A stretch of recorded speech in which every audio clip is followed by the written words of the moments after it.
All right, guys, so we're back for another little mini episode here. I've got my good friend Ellis. I always enjoy when I'm in the same room with Ellis. Fantastic investor. So, you want to go ahead and introduce yourself for the folks? Sure. Hey, everybody. My name's Ellis San Jose, a full-time investor based out of Southern California. Bought my first property in 1989 and did not do anything right.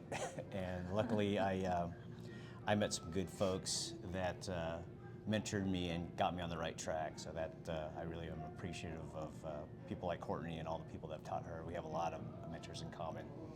So you've been doing it for quite a minute, mostly SoCal? Mostly SoCal, not all. But mostly. I did, I did dabble in out of state, and I have my opinion. That's for another time. But I'm also SoCal now for sure. Okay, so that's a really big factor because that's a higher price point market. Absolutely. Right?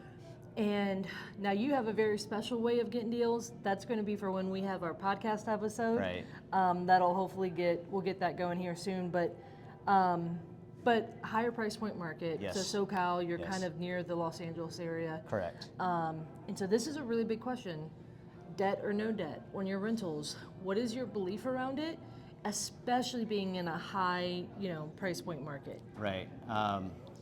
I kind of started out where I was very afraid of debt, but then the reality of it's very difficult to grow to any significant size, and without using debt to kind of accelerate it.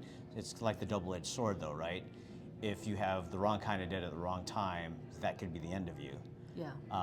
So I believe there's good debt, and we have a lot of similar influences. Like Mike Cantu, he huge influence on my career, and he doesn't really care about the metrics of here's my rate of return. He's all about peace of mind and lifestyle. So if you can ever get to the point where the money that's generated from your portfolio debt free, even if it's like 2%, and So it's you not don't the care. best return. It's nothing, not getting if you don't the care, return on right. equity or exactly. all those things. If you could throw the metrics out the window and be okay with that, I'm still kind of in the middle. I like to have good debt. I like to have seller carry debt that I walk mortgages and not to get down the rabbit hole. But I want to have. I've been very influenced by guys like Pete Fortunato. Hey, you want to have somebody you can talk to and negotiate with. So I'm okay with certain types of debt. Yeah, so certain types. Yeah. Yeah, I think that's really big because a lot of people get caught up on the metrics, but those metrics can lead you into bad situations all day long, right? Like there is another factor to it. And as we've got a mutual friend, he says there's no happy button on a calculator, right? Like you can't, there's certain things you can't calculate. And but has your mind ever changed on the debt part throughout the years?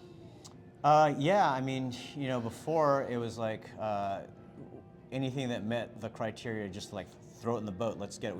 Hard money, whatever. Do it, whatever. We're going to do it. And then, and we talked about this, is that there's a lot of excitement with playing offense.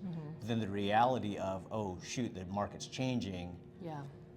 I was very happy that I kind of reeled back when I did and played more defense, because that's how I survived a lot of the downturns. Yeah. And so my peace of mind is worth a lot. So I have a very conservative balance between debt and equity. And I'm very strategic about when I do add debt. So if I'm doing something subject to and it's like a 3%, I feel pretty good about that.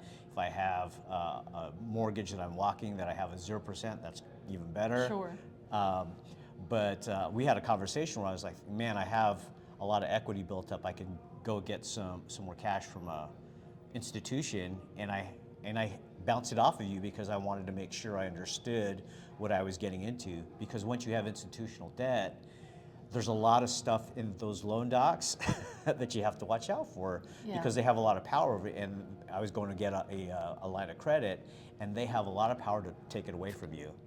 And the market may not necessarily be cooperating when they do that. And I didn't know if I could sleep well doing that. So my mind has definitely been influenced by peace of mind, for sure. And I think that's important. Everyone has different values. Yeah. And so self-awareness goes a very long way. And I appreciate you sharing that. Oh, of course. So, and the fact that it's peace of mind, right? You talk about Mike Cantu, who's another California investor, who has peace of mind with free and clear properties in California. Right.